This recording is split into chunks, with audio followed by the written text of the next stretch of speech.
Hello everyone, आ जाओ। आज हम लोग नेक्स्ट चैप्टर देखते हैं, वो है सेंटेंसेस। बेटा टाइप्स ऑफ सेंटेंसेस आपको वॉल्यूम 1 में अलग से नहीं मिलेगा, उसमें टेंस में ही मर्ज है। लेकिन अगर आप इंग्लिश क्लास नोट्स देखोगे तो इसमें हमने सेंटेंसेस चैप्टर को अलग से करवाया है और बहुत प्रॉपर तरीके से करवाया है, जिसका आपको पीडीएफ मिल जाएगा आपके स्टडी मटेरियल सेक्शन में।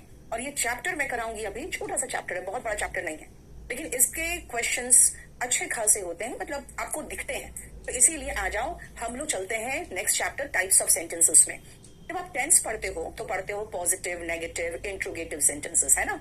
फिर आप पढ़ते हो नेगेटिव इंट्रोगेटिव सेंटेंस, और नेगेटिव इंट्रोगेटिव सेंटेंस के भी दो स्ट्रक्चर पढ़ते हो, एक नॉट अलग से और एक नॉट कॉन्ट्रैक्टेड फॉर्म में हेल्पिंग वर्ब के साथ, जैसे इज नॉट का इजंट, हैव नॉट का हैवेंट। तो हम वही इंटरोगेटिव सेंटेंस पढ़ेंगे, चाहे वो नेगेटिव हो, इंट्रोगेटिव हो, या जैसे इंट्रोगेटिव हो, नेगेटिव इंट्रोगेटिव हो, यानी लास्ट के जो 3 स्ट्रक्चर्स हम टेंस में पढ़ रहे थे ना, उसी को भी करेंगे। तो आ जाओ, सबसे पहले सेंटेंसेस लिखो और मुझे ये बताना कि सेंटेंस का मीनिंग क्या होता है, सेंटेंस का डेफिनेशन क्या होता है। जल्दी फटाफट बताओ, तो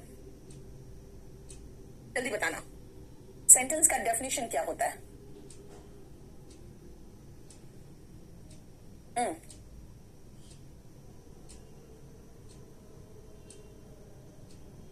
प्रीवियस ईयर का डिटेक्टिंग एरर तो जल्दी ही आ जाएगा, हार्डली 10 दिन में आ जाएगा, एकदम अपडेटेड। सेंटेंस इंप्रूवमेंट अभी फाइनल में कर रही हूँ, बोलो।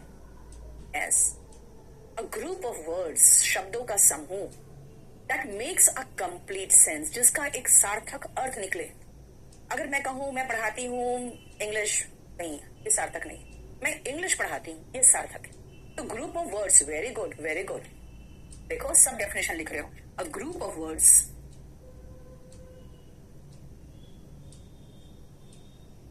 जो सार्थक हो, दैट मेक्स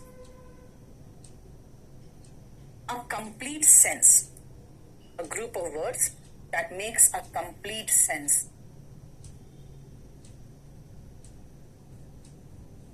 शब्दों का समूह जो मीनिंगफुल हो, उसको कहते हैं हम सेंटेंस। अब आते हैं हम इस सेंटेंस में टाइप्स कितने होते हैं, कितने प्रकार के सेंटेंसेस होते हैं, राइट। लिखो,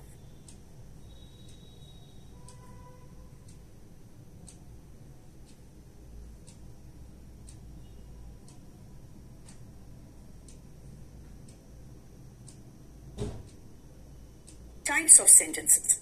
सबसे पहले अगर हम कहें कि इंटरोगेटिव सेंटेंस, तो कहोगे वो सेंटेंस था जो हम लास्ट के 3 में पढ़ते थे, इंट्रोगेटिव, नेगेटिव, इंट्रोगेटिव, जो नीचे के 3 थे। फिर मैं कहूंगी एसर्टिव। तो एसर्टिव सेंटेंस भी हम पढ़ चुके हैं, कहां पे, तो पहला दूसरा था पॉजिटिव और नेगेटिव। तो टाइप्स ऑफ सेंटेंसेस में अगर हम आएंगे तो सबसे पहले अगर आप कहोगे इंटरोगेटिव, तो इंट्रोगेटिव हमने नीचे पढ़ा था, इंट्रोगेटिव, नेगेटिव, इंट्रोगेटिव, यानी कि 3 नीचे के 3, और पॉजिटिव और नेगेटिव मिलके क्या था, वो असर्टिव सेंटेंसेस थे। याद रखना, ये 2 तरह के सेंटेंस को तो हमको डिटेल में पढ़ाने की जरूरत ही नहीं है, क्योंकि ऑलरेडी हम खत्म कर चुके हैं। असर्टिव, सबसे पहला लिख लो असर्टिव सेंटेंसेस, और इसमें क्या लिखोगे, इसमें लिख देना C, positive and negative sentences in tense। Tense में आप देख लीजिए पॉजिटिव और नेगेटिव, ठीक है, टेंस में देख लीजिए पॉजिटिव और नेगेटिव। फाइन। अब आती हूं मैं दूसरा पॉइंट में, इंटरोगेटिव सेंटेंसेस। पहले इंटरोगेटिव के हम टाइप्स भी सीख लें और इंटरोगेटिव सेंटेंस क्या से बनता है वो भी देख लें। अगर हम इंट्रोगेटिव सेंटेंसेस की बात करें तो मैं कहूंगी भाई आप एक काम करो, जाओ जाके टेंस में देखो इंट्रोगेटिव सेंटेंस कैसे बनता है। आप कहोगे वो तो याद है, हम हेल्पिंग वर्ब उठा के आगे रख देते थे तो इंट्रोगेटिव बन जाता था, है ना। क्वेश्चन मार्क लगाते थे तो इंट्रोगेटिव बनता था। एक बात बताओ, क्वेश्चन मार्क में इंट्रोगेटिव खत्म होता था तो असर्टिव सेंटेंस किसमें खत्म होता था, असर्टिव सेंटेंस के बाद हम फुल स्टॉप लगाते थे। फुल स्टॉप को बेटा पीरियड भी बोलते हैं, इसीलिए यहीं पर लिख दो मैं, see positive and negative sentences in tense, और ये असर्टिव सेंटेंसेस खत्म होता है and in a full stop. Full stop का दूसरा नाम क्या बताया आपको, पीरियड। और वो इस तरह से डॉट देखते हो ना, वही है, ठीक है। इंटरोगेटिव सेंटेंस किस में खत्म होता है? And in question mark. Question mark आपको पता ही है किसको कहते हैं। और इंट्रोगेटिव सेंटेंस कहां देखें? सी टेंस सेंटेंसेस आप इंट्रोगेटिव के पढ़ चुके हो, सी टेंस। लेकिन एक छोटी सी चीज हम टेंस में कवर नहीं किए थे, उसको इसमें कवर कर लेते हैं। सुनो ध्यान से, क्या है जो इंटरोगेटिव सेंटेंसेस होते हैं ना, जिसको कहते हैं प्रश्नात्मक वाक्य। बेटा ये इंटरोगेटिव सेंटेंसेस आप देखोगे दो तरह के होते हैं। एक का जवाब हाँ या ना में दे सकते हो। जैसे अगर मैं कहूं आर यू कमिंग, आप कहोगे yes, no, can't say, may be. इसके अलावा और कोई जवाब ही नहीं सूझ रहा मुझे। दो तीन तो जबरदस्ती मैं कह रही हूँ, can't say, may be, perhaps. लेकिन अगर मैं कहूं व्हेन आर यू कमिंग, आप दुनिया भर के टाइम, दुनिया भर के डेज, दुनिया भर के ईयर, चाहे जो मर्जी आप लिख सकते हो, उससे रिलेटेड पूरा कैलेंडर ही छाप सकते हो, राइट। यानी कि जिनका जवाब हम हाँ या ना में दे सकते हैं, उसमें सिर्फ हेल्पिंग वर्ब उठ के आगे जाता है। अगर मैंने कहा व्हेन आर यू कमिंग, ये है ओपन एंडेड। ओपन क्यों? क्योंकि जवाब दुनिया भर के हो सकते हैं। एंड आर यू कमिंग, ये क्लोज्ड एंडेड है, क्योंकि इसका जवाब दुनिया भर का नहीं हो सकता, राइट। ओपन एंडेड में शुरुआत में WH वर्ड आता है। हमारे पास 9 है WH वर्ड, जो आप डिटेल में प्रोनाउन में पढ़ते हो। लेकिन अगर मैं कहूं व्हेन आर यू कमिंग, आप दुनिया भर के डेट्स, डेज और टाइम बता सकते हो। व्हाई आर यू कमिंग, आप अनगिनत रीजन बता सकते हो, है ना। हाउ आर यू कमिंग, आप हर तरह के वाहन बता सकते हो जिससे आप आ रहे हो। तो इसका मतलब है कि उसमें बहुत जवाब हो सकते हैं, इसलिए वो ओपन एंडेड है। और जिसमें आपके पास गिने चुने 2-3 जवाब है, वो है क्लोज्ड एंडेड, राइट। तो आओ इंटरोगेटिव सेंटेंसेस देखो।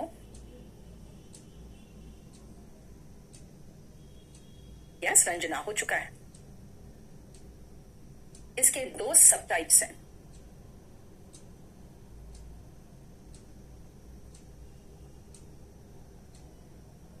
ओपन एंडेड एंड दूसरा क्लोज्ड एंडेड। ओपन एंडेड जो होते हैं वो स्टार्ट करते हैं विथ WH वर्ड, जो होते हैं ना WH वर्ड, उनसे स्टार्ट होंगे।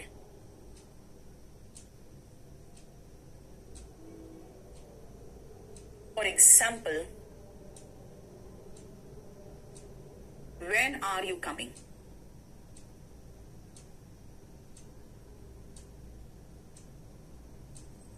एंड क्लोज्ड एंडेड जो होते हैं, इनका शुरुआत में वो जो हेल्पिंग वर्ब है, इज, एम, आर, कई बार तो मेन वर्ब भी होता है ना। तो ये जो है ये WH वर्ड से शुरुआत नहीं होता। आगे आपको हेल्पिंग वर्ब या is, am, are, main verb के रूप में भी आ रहा है, तब भी आता है। तो हम खाली यही लिख देते हैं, do not start with WH word. WH word से स्टार्ट नहीं होता। Example, are you coming.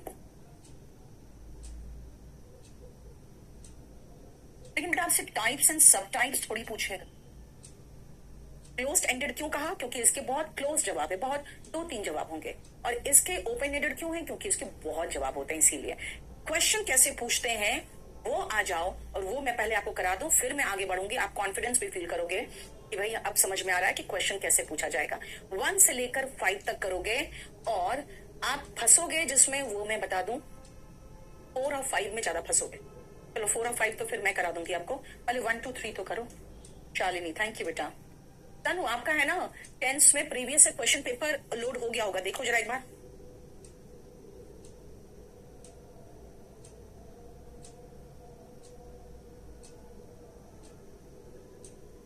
किसी को भी कोई प्रॉब्लम है ना, अपना फोन नंबर के साथ प्रॉब्लम लिखो, ताकि हम अभी कॉल करा दे आपको।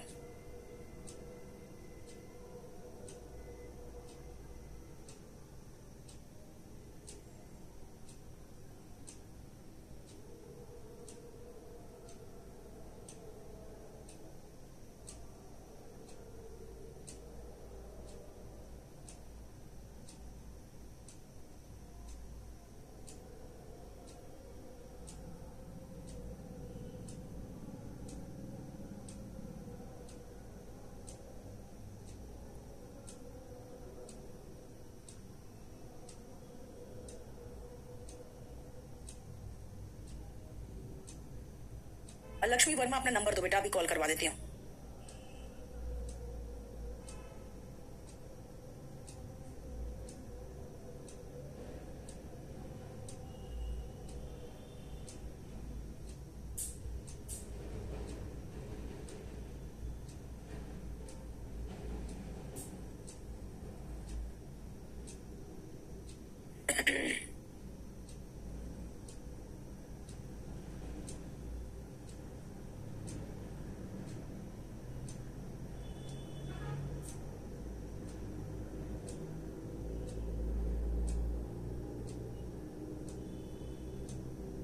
गया?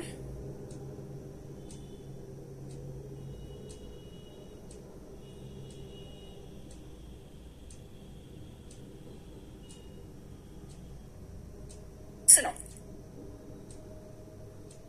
The passer by told us, जो उधर से गुजरने वाला व्यक्ति था उसको पासर बाई कहते हैं। पासर बाई का मतलब होता है बेटा राहगीर जो कहते हैं। अंश बताओ। अच्छा, अंश का भी वो मुझे स्क्रीनशॉट भेजो। पासर बाई ने कहा मुझे, where was the marriage hall? बेटा WH फैमिली अगर बीच में आए, सेंटेंस की शुरुआत में नहीं, अगर बीच में आए तो क्वेश्चन नहीं पूछ सकता। फिर उसके बाद वॉज पहले नहीं आएगा, वॉज बाद में आएगा, क्योंकि यहाँ पे क्वेश्चन थोड़ी पूछा जा रहा है। कह रहा है कि राहगीर ने पूछा, राहगीर ने मुझे बताया कि मैरिज हॉल कहाँ थी और मुझे वहां तक ले भी गया, तो वो इंट्रोगेटिव तो है ही नहीं।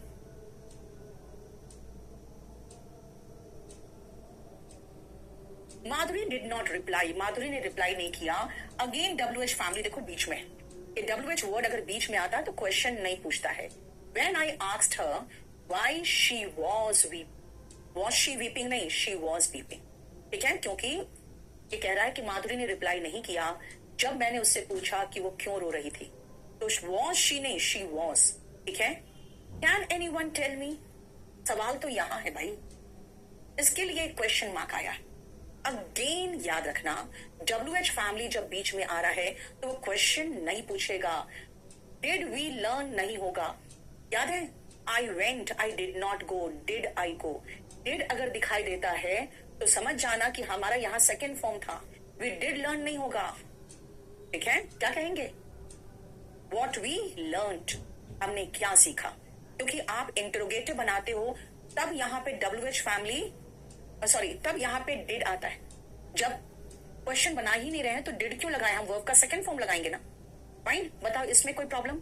अभी 4 और 5 छोड़ के चलना, अभी आप 6 और 7 और 8 कर लेना। 6, 7 और 8। लक्ष्मी वर्मा, बेटा कौन सी बुक? मैंने कहा आप वॉल्यूम 1 क्लास नोट्स ये सब ले लो, वो क्या बुक ले लो, ले सकते हो तो ले लो, क्योंकि बुक्स तो होनी चाहिए यार।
ओके लक्ष्मी, कॉल चला जाएगा आपको। ये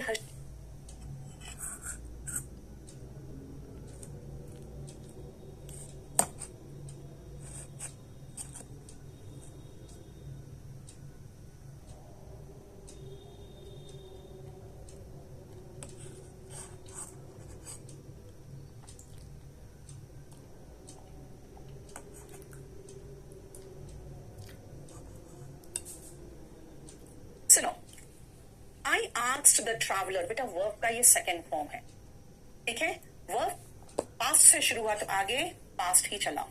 वेयर वॉज लगाओगे। सबसे पहले आपको ये ध्यान रखना पड़ेगा कि पास्ट से शुरू हुआ। सुनील क्या प्रॉब्लम बेटा?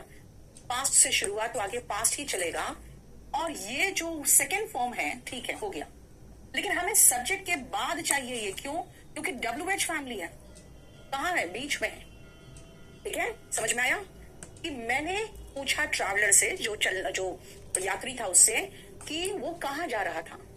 याद करो टेंस में पढ़े हो, सेंटेंस की शुरुआत पास्ट से है तो आगे पास्ट ही चलेगा, इसीलिए पास्ट है तो हमने इज का वॉज कर दिया, और इज ही नहीं ही वॉज हो गया, राइट। नेक्स्ट सुनो, द स्ट्रेंजर आस्क्ड, आस्क्ड मतलब पास्ट टेंस है, अगेन इज को पहले तो वॉज करो, क्योंकि हम पढ़ चुके हैं सेंटेंस की शुरुआत पास्ट से हो तो आगे पास्ट ही चलेगा। लेकिन हर नेम वॉज होगा, क्योंकि WH फैमिली जब शुरुआत में नहीं होता है तो क्वेश्चन नहीं पूछता है, ठीक है, क्लियर। नेक्स्ट आओ, आई डोंट अंडरस्टैंड, मुझे समझ में नहीं आ रहा। Why did you not call, गलत होगा, why you did not call होगा, सब्जेक्ट के बाद डिड नॉट आएगा। बेटा कई बार नोटिफिकेशन है ना, आपका फोन भी ब्लॉक मारता है, जैसे मेरा सैमसंग का फोन है, वो सारे नोटिफिकेशन को ब्लॉक मार देता है। एनीवे मैं, आप अपना फोन नंबर दे देना, मैं दिखवा लूंगी क्या प्रॉब्लम है।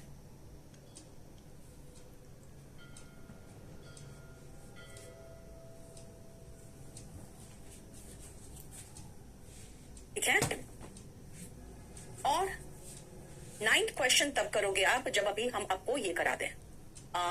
4th एंड 5th पहले एक बार करने की कोशिश करो, फिर मैं समझाऊंगी आपको।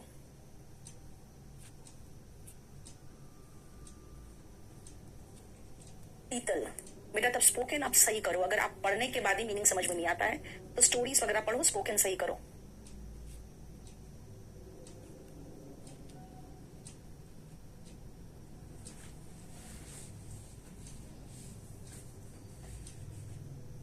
सुनो, अगर मैं कहूं कि जो सबसे ज्यादा इंपॉर्टेंट है वो है उस माल की क्वालिटी जो हमें चाहिए, ध्यान से सुनना।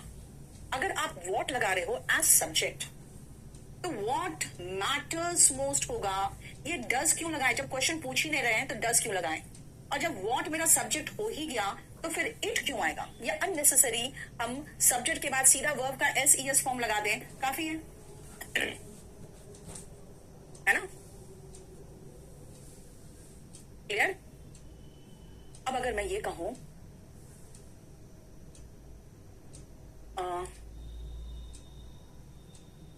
अगर मैं कहूं जो सबसे पहले आता है वो देश है, बनाओ तो इसका ट्रांसलेट करो। तो पहले मैं 4th नंबर में एक और सेंटेंस दे रही हूं, जो सबसे पहले आता है वो देश है,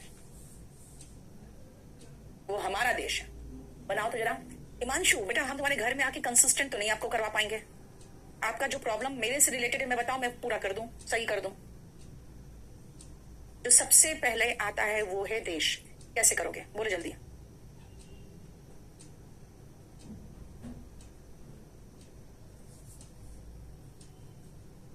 जल्दी जल्दी बोलो यार।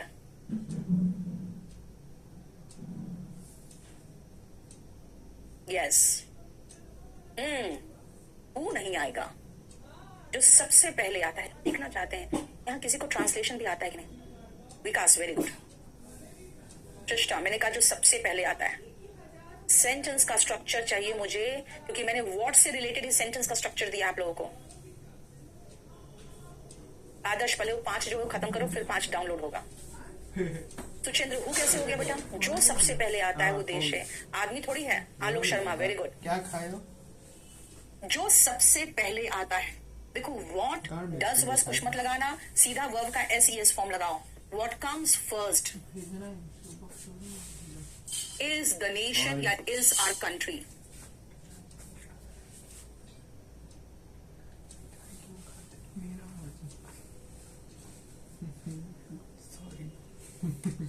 समझ में आया, क्लियर। चलो एक और सेंटेंस लिखो तुम। जिसने मुझे सबसे ज्यादा सहायता की वो आपका नोट्स था, ऐसे कहोगे। जो मेरी सबसे ज्यादा सहायता की वो आपका नोट्स था, कैसे करोगे।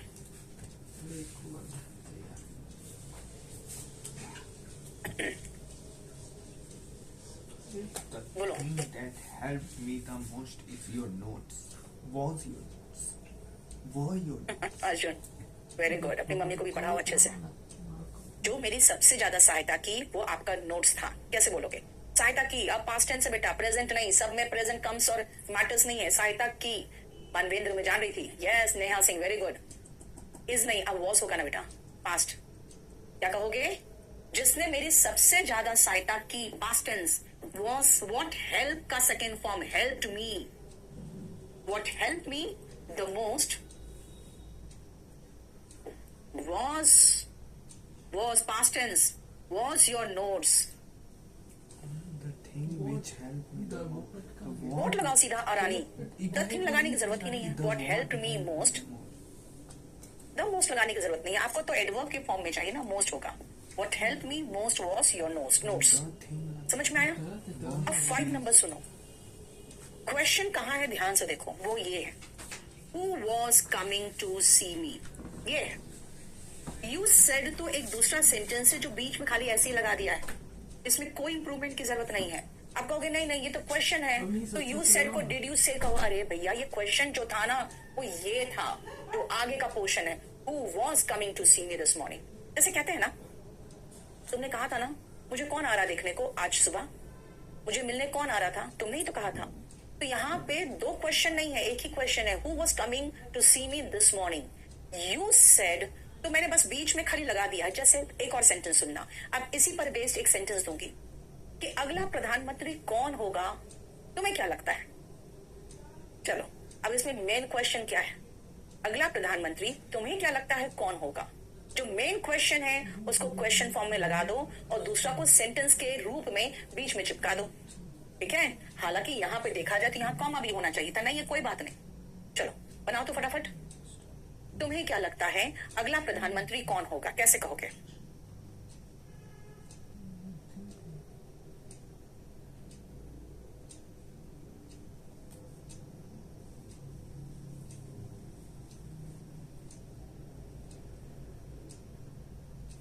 ऋषभ बेटा टेंस तो कम से कम कर लो. Very good ritual, very good, बहुत अच्छा. अजीत तुम्हें क्या लगता है वो बताओ कैसे होगा. नैन्सी तुमने 2 क्वेश्चन बना दिया. डू यू थिंक मत लिख देना, डू यू थिंक मत लिखना. अब सीधा लिखोगे, सुनो ध्यान से. क्वेश्चन मेरा है who will be the next PM. Question बस यही है, who will be the next PM. अब मैं कहनी तुम्हें क्या लगता है, यू फील, क्या लगता है, डू यू फील मत लिखना, क्योंकि मेरा जो क्वेश्चन था वो था who will be the next PM and you feel, तो बस ऐसे ही चिपका दिया मैंने. क्वेश्चन एक ही है, हु यू थिंक या हु यू फील, बस. ठीक है, बोलो कोई प्रॉब्लम. तो इसीलिए बीच वाला पार्ट का कोई इंट्रोगेटिव फॉर्म नहीं होगा. चलो अब एक और सेंटेंस बस 9th वाला बना दो और हम इंट्रोगेटिव में चलेंगे. आप जल्दी से करो तो. एक बात बताओ, मैं क्या ट्रांसलेशन पढ़ाने के लिए बैठी हूं? तुमको नहीं बोल. नेहा सिंह, फिर गलत की तुम.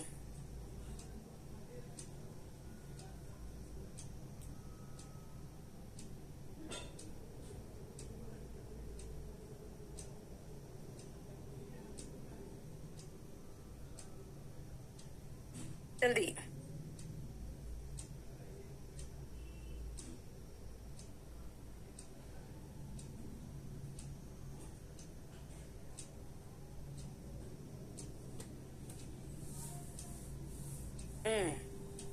यस बेटा, CHSL की तैयारी सीजीएल के अंदर ही हो जाती है. I don't think, sorry 9th number, what does agonise me most. अब मैं कह रही हूँ वॉट तो है ही सब्जेक्ट के रूप में कि जो मुझे सबसे ज्यादा पीड़ा पहुंचाता है, तो फिर सीधा एगोनाइजेस लगाऊंगी ना. वॉट एगोनाइजेस मी मोस्ट, जो मुझे सबसे ज्यादा पीड़ा पहुंचाता है, वो शिकायत, क्रिटिज्म नहीं है, बल्कि उसके पीछे जो ट्रिवियल रीजन है, छोटे छोटे कारण के से जो आप लोग शिकायत करते हो वो है.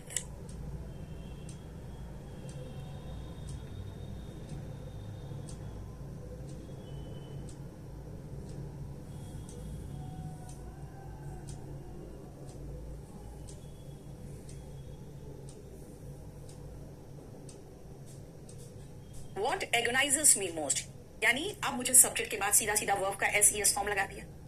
डस की जरूरत ही नहीं है क्योंकि क्वेश्चन तो पूछ ही नहीं रहा है ना. क्वेश्चन तो पूछ ही नहीं रहा है. समझ में आ गया. अब हमारा ये असर्टिव सेंटेंस के एग्जांपल्स खत्म. अब इंटरोगेटिव के एग्जांपल्स दिखा दूं आपको, और ये बनाओ फटाफट 4 क्वेश्चन और हम आगे बढ़ेंगे नेक्स्ट टाइप ऑफ सेंटेंस में. ठीक है.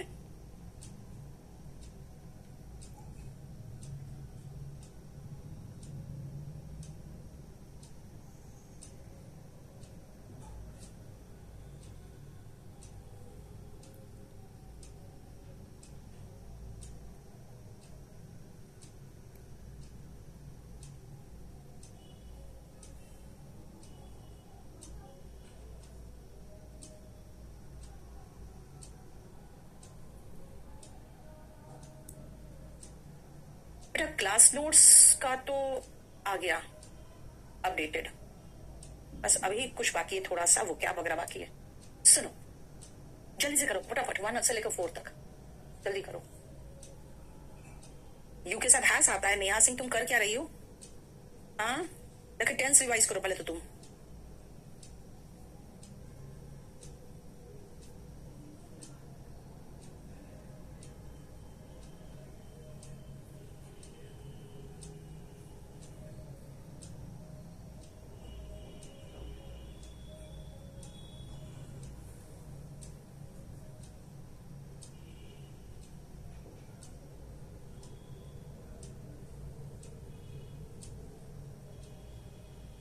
हो गया।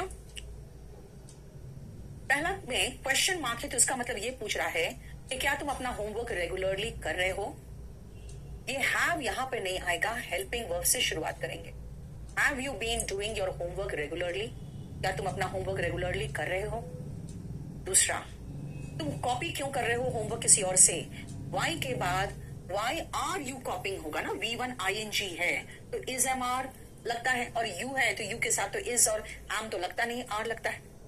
तीसरा, why she was angry with her son, वो अपने बेटे से क्यों गुस्सा थी। Why was she angry with her son. देखो वाई शुड ऑलवेज बी, बेटा वी के आगे खाली हेल्पिंग वर्ब। जब भी क्वेश्चन पूछते हैं आपको क्या कहते हैं कि हेल्पिंग वर्ब उठाओ आगे बिठा दो। बेटा जिसका जिसका ट्रांसलेशन नहीं बना पा रहे हो ना, प्लीज इस बुक से ट्रांसलेशन बना लो। और अगर कहोगे नहीं मैम अपनी किताब भेज दो, बेटा किसी बुक से ट्रांसलेशन बना लो, लेकिन बना लो। देखिए बहुत गंदा लगता है जब बहुत छोटे छोटे सेंटेंस का ट्रांसलेशन आप लोग से नहीं बनता है। टेंस तो कम से कम कहीं से ट्रांसलेशन बना लो। सुनो मैं कह रही हूं कि जब भी क्वेश्चन पूछते हैं आपसे क्या कहते हैं, हेल्पिंग वर्ब उठाओ आगे बिठा दो। मैंने खाली कहा हेल्पिंग वर्ब उठाओ और सब्जेक्ट के आगे बिठा दो। ये ऑलवेज वगैरह यहां नहीं बैठेगा। वाई शुड बी ऑलवेज यहां आएगा। सिर्फ हेल्पिंग वर्ब उठ के सब्जेक्ट के पहले चलता है और नहीं। बेटा शगुन मुझे नहीं पता बेटा, अब वहां चेक कर लो, मैं सारी प्लेटफॉर्म्स के बारे में नहीं जानती हूँ। हो गया। ये हमारा 2 तरह का सेंटेंसेस था जो मैंने खत्म कर दिया और मैंने आपको समझा दिया क्वेश्चंस कैसे आते हैं। बाकी ज्यादा क्वेश्चंस नहीं आते हैं इससे, लेकिन फिर भी बाकी जो टाइप्स ऑफ सेंटेंसेस है वो भी देख लूं मैं। पहला मैंने कहा असर्टिव सेंटेंस, दूसरा बताया इंट्रोगेटिव सेंटेंस, तीसरा आ जाओ imperative sentences।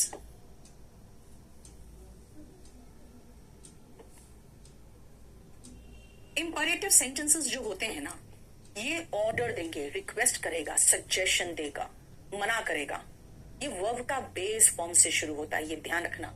ये क्या करेगा, ये वर्ब के बेस फॉर्म से शुरू होता है। Start with base form of verb.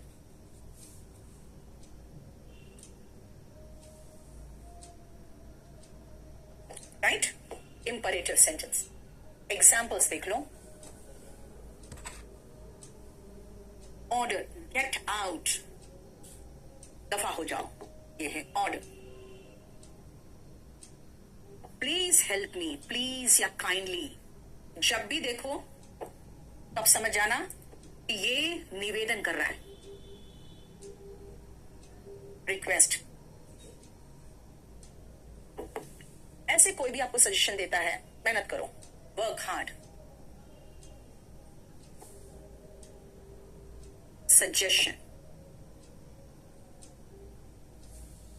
जब आपका सजेशन सीरियस सजेशन होता है वो होता है क्या, ऑर्डर्स, सॉरी वो होता है एडवाइस। एडवाइस जैसे फॉलो ट्रैफिक रूल्स,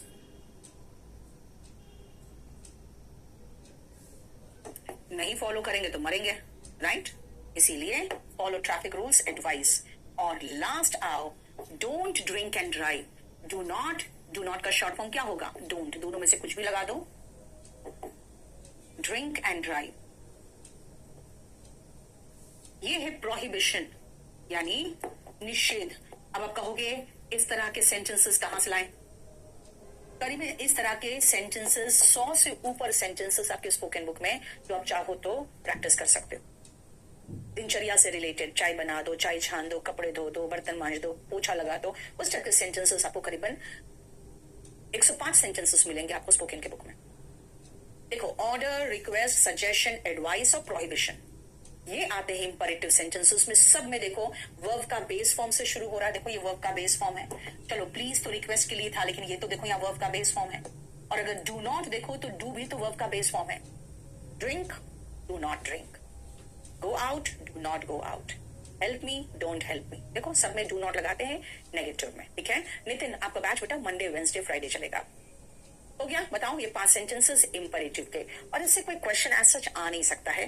हाँ, कभी कभी डू नॉट के साथ सेकंड फॉर्म लगा देगा, है ना। Do not send it by registered post, send नहीं सेंड होगा। तो याद रखना वर्ब का बेस फॉर्म आता है। ठीक है चलो, फोर्थ टाइप ऑफ सेंटेंसेस, जो चौथा है सेंटेंस है, वो है ऑप्टेटिव सेंटेंसेस। जब हम ऑप्टेटिव सेंटेंस की बात करेंगे ना, तो मैं आपको समझा देती हूं कि हिंदी भी सबके हैं भाई। अगर आप हिंदी मीडियम के हो तो आप हिंदी में समझो पहले कि अलग अलग तरह के सेंटेंसेस क्या है, किस तरह के सेंटेंसेस है, अलग अलग सेंटेंसेस को कैसे हम नाम देंगे। सबसे पहले आओ, पहला असर्टिव सेंटेंस। बेटा इसमें कुछ बताया जाता है, बस मैं इंग्लिश पढ़ाती हूँ, वो यहाँ आता है, वो लोग खा रहे हैं, वो सो रहा है, वो जा चुका है। तो इसको जो कहते हैं ना, इसका नाम है कथनात्मक। सिर्फ कुछ बताया जा रहा है, कथनात्मक वाक्य। राइट? इंटरोगेटिव सेंटेंसेस क्या है भाई? ये प्रश्न पूछ रहा है, तो इसको कहते हैं हिंदी में प्रश्नात्मक। ये प्रश्न पूछ रहा है, इसको कहते हैं प्रश्नात्मक वाक्य। इंपरेटिव सेंटेंस, इसमें आदेश, निवेदन, सजेशन वगैरह है। मैं कहूंगी आदेश, निवेदन, सजेशन है, लेकिन इसका नाम सिर्फ एक ही पर बेस्ड है, वो है आदेशात्मक वाक्य। हालांकि इसमें हर तरह के वाक्य होते हैं, जो भी ऑर्डर, रिक्वेस्ट, सजेशन, प्रोहिबिशन हो। ठीक है, नेक्स्ट आओ, ऑप्टेटिव सेंटेंसेस। बेटा ऑप्टेटिव क्या है? इसमें है ना, आप विश करते हो, प्रेयर करते हो। ठीक है, इसमें जो हम लोग इच्छा बताते हैं, तो ये ऑप्टेटिव सेंटेंसेस को पूछेंगे क्या है, तो ये डिनोट करता है wish and prayer. Wish and prayers,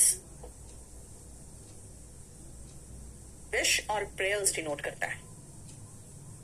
ठीक है, इसको कहते हैं इच्छा सूचक वाक्य।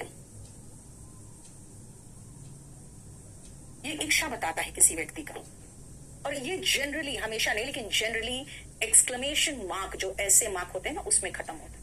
पहले जरा सेंटेंस देखो इसको, उसके बाद आगे बढ़ेंगे।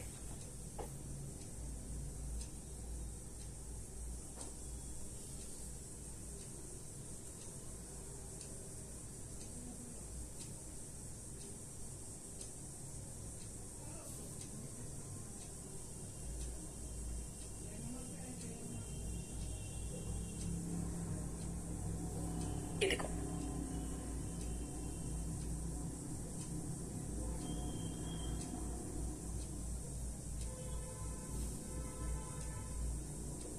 खुशी लाइव ही तो आ रहा है बेटा। अभी आप पढ़ रहे हो, ऐप पे ही पढ़ रहे हो ना?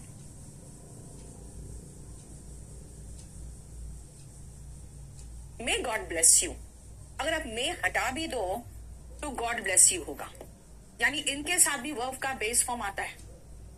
और एक चीज और मार्क करो, मैंने कहा may God bless you, God में ब्लेस यू नहीं कहा, ये ध्यान रखना। राम मीना, अगर सब्जेक्ट के बाद मे लगा दोगे ना, तो वो तो संभावना होगी। जैसे सुनो एक चीज, अगर मैं कहूं मे यू लिव लॉन्ग की जगह पे, ध्यान से सुनना, क्या गड़बड़ कर दूंगी मैं, देखो ध्यान से, यू मे लिव लॉन्ग, और मैं ये प्रार्थना कर रही हूं, यू मे लिव लॉन्ग। अभी क्या गड़बड़ हुआ, बहुत ध्यान से सुनना। मैं प्रार्थना करना चाह रही हूं कि तुम लंबी उम्र तुम्हें मिले, और मैं कह दे रही हूं कि तुम शायद लंबा जियोगे। तुम कहोगे यार मैम श्राप दे रहे हो आप, है ना? मैं संभावना थोड़ी बताना चाह रही हूं, मैं तो प्रार्थना करना चाह रही हूं, मे यू लिव लॉन्ग। ठीक है, मैं प्रार्थना कर रही हूं, may you live long, right? और जो आपका दिल तोड़े हैं उसको क्या कहोगे? मर जाए, नर्क में जाए, उसके पकोड़े तले जाए। क्या बोलोगे? मे शी गो टू हेल। देखो, शी में गो टू हेल, तो संभावना बता दोगे कि शायद हो जाएगी, शायद ना भी जाए। अब प्रार्थना कर रहे हो तो दिल से प्रार्थना करो, यानी कि ये सिर्फ विश और प्रेयर ही डिनोट नहीं कर रहा है बेटा, ये तो आप किसी को कर्स भी कर रहे हो ना, तो प्रेयर्स एंड कर्स है ना, किसी को श्राप दे रहे हो तब भी। आप सुनो, इन तीनों में आप ध्यान से देखो, इन तीनों में बेटा मे पहले आया।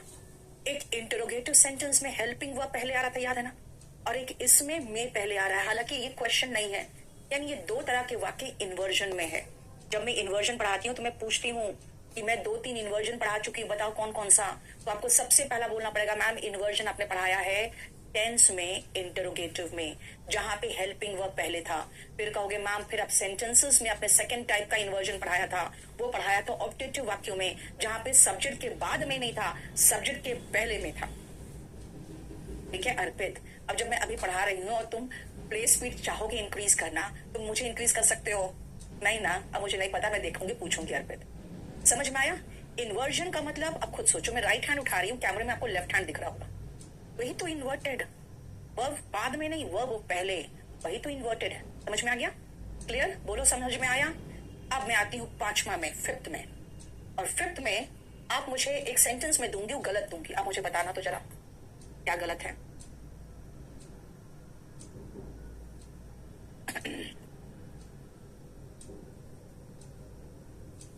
पहले तो सेंटेंस देखो।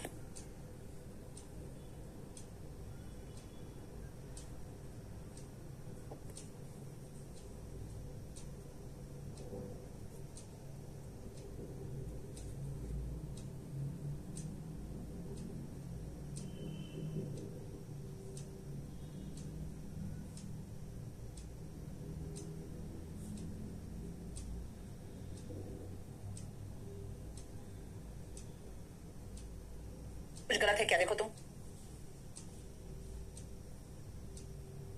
खुशी, ये क्या? तुम तो प्रॉमिस उठा के इसमें लगा दे रही हो।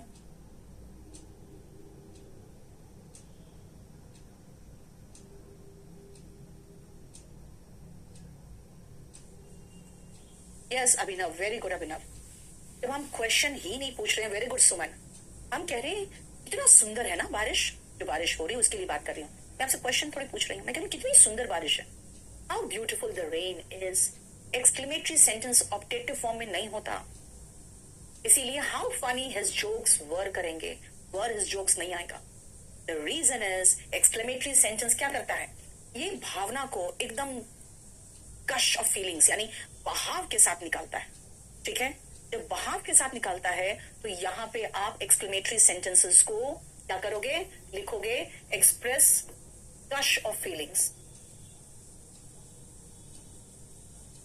और यहां पे मैं एक छोटा सा चीज और लिखूंगी, जो जाके देख लेना। सबसे पहला एक चैप्टर लोडेड हुआ होगा बेसिक्स।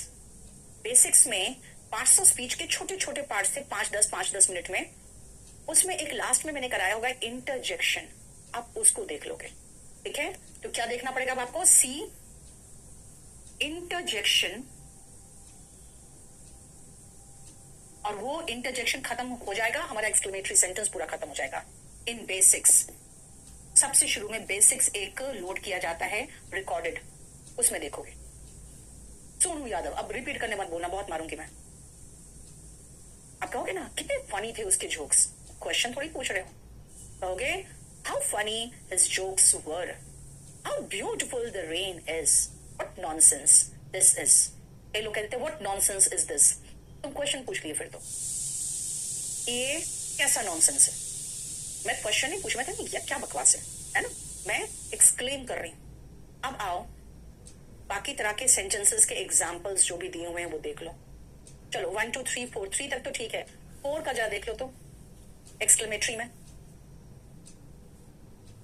विस्मय आदि बोधक वाक्य। वेरी गुड सगुन, वेरी गुड। इसका हिंदी नहीं लिखवाया था, तुमने हिंदी बोल दिया। विस्मय आदि बोधक वाक्य, चलो मैं लिख देती हूं पहले तो तुम्हारा एक्सक्लेमेटरी का हिंदी, विस्मय आदि बोधक, बोधक वाक्य। और ये एंड करता है कैसे, एक्सक्लेमेटरी सेंटेंसेस में, एक्सक्लेमेटरी मार्क में। तो यहां पे लिख देती हूं मैं एंड इन एक्सक्लेमेटरी मार्क।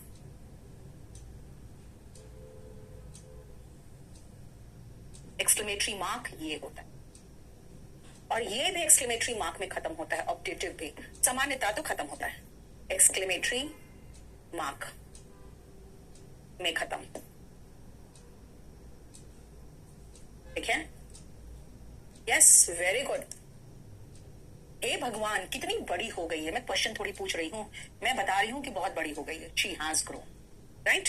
अब इंपरेटिव सेंटेंस में तो खाली 5 एग्जाम्पल लिख दिया, इसमें कोई क्वेश्चन आया नहीं था। ठीक है, बस एक ऑब्जेक्टिव सेंटेंस में 5 नंबर, देखो ये रॉन्ग है, सन गॉड में ब्लेस यू, नहीं बेटा भगवान तुम्हारा भला करे, मे गॉड ब्लेस यू, बेटा भगवान शायद तुम्हारा भला करेगा, ऐसे थोड़ी कहेंगे यार, राइट। देखो हो गया, तो हमारे ये चैप्टर पूरा कंप्लीट खत्म हो गया है, और ये एक्चुअली टेंस का ही भाग था, इसीलिए जब आप वॉल्यूम 1 से करोगे ना, तो वॉल्यूम 1 में अलग से चैप्टर नहीं मिलेगा आपको। ठीक है, ये वॉल्यूम 1 में अलग से चैप्टर नहीं है, लेकिन क्लास नोट्स में ये अलग से चैप्टर बना दिया है। तो वॉल्यूम 1 के जो टेंस के क्वेश्चंस है ना, उसी में 8-10 क्वेश्चन आपको इसी के से रिलेटेड मिल जाएगा। नेक्स्ट आपका क्लास परसों होगा, मैं शुरू करूंगी कंडीशनल सेंटेंस। आप लोग कंडीशनल सेंटेंस एक बार वॉल्यूम 1 या किसी से देख के आओगे। देखो, मे द किंग लिव लॉन्ग या लॉन्ग लिव द किंग दोनों चलेगा, क्योंकि मे हटा के लॉन्ग आगे लगा दिया है। ठीक है, कोई इश्यू नहीं है, लॉन्ग लिव द किंग भी सही है। फाइन, परसों हम लोग शुरुआत करेंगे कंडीशनल सेंटेंस का, मोस्ट प्रोबेबली 1.5 घंटा में वो खत्म हो जाएगा, तो 1 ही घंटे में खत्म हो गया। What nonsense this is आएगा रोहित गुप्ता, यार गूगल मत देखो ग्रामर के लिए कम से कम। एरर डिटेक्शन की बुक बेटा मुझे लगता है 10 दिन के बाद आपको बिल्कुल अवेलेबल हो जाएगी, छपने जा चुका है। सेंटेंस इंप्रूवमेंट नहीं दिया, वो भी मेरे पास पड़ा हुआ है। Vinu thank you so much बेटा, इसने कितना बढ़िया सेंटेंस बनाया, how inspirational Neetu ma'am's journey is, thank you so much. थोड़ा प्रॉब्लम होता है स्पोकन का, आप बुक ले लो ना पहले यार, स्पोकन का बुक ले लो, प्रैक्टिस शुरू करो, हो जाएगा ठीक। जिसको बेसिक्स बहुत कमजोर है जिसका, उसके लिए कह रही हूँ। मानसी वो कैप का बुक बेटा अपडेट होने गया है, अभी थोड़ा सा टाइम लगेगा, मुझे लगता है 10 दिन में आ जाएगा। चलो